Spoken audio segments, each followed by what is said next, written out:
আসসালামু আলাইকুম বড় ভাই। ওয়ালাইকুম সালাম। ভাই ওই যে টাকা পয়সা তো সবকিছু দিলাম, তো আমি তাহলে আমেরিকায় কবে দিতেছি? ইনশাল্লাহ তোমার তো কালকে ফ্লাইট। তুমি এক কাজ করিও, তুমি ওই তোমার বাসা সবাই এলাকাবাসীর কাছ থেকে বিদায় টিদায় নিয়ে রাত 12টায় তোমার ফ্লাইট, তুমি ঢাকা এয়ারপোর্টে আসবা, ঠিক আছে? ঠিক আছে ভাই। দাঁড়াও, আমার একটা ফোন আসছে একটা। হ্যালো।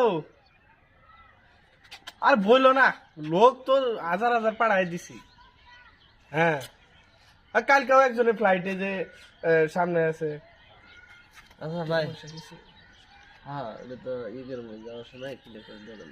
আচ্ছা আচ্ছা ভাই, পরে কথা আসি, বলে। হ্যাঁ? আচ্ছা, তুমি দুয়াটা নিয়ে কালকে 12টায় তোমার ফ্লাইট, আচ্ছা, এটা ঠিক আছে। মনে রাখো। আচ্ছা ঠিক আছে। আচ্ছা ভাই, তাহলে আচ্ছা গেলাম। আসসালামু আচ্ছা, আলাইকুম। ঠিক আছে। কিরে ভাই না, আমি তো আমেরিকা যাবো গা, আমার কাগজপত্র সবকিছু ক্লিয়ার। তো অনেকজনে অনেক কিছু চাইছে, তো বেটা তোর জন্য কি নিয়ে আম? আমার তো তেমন কিছু লাগতো না, তুমি আমার লাগে এক মাড়ি লয়ে আয় যে আমেরিকার।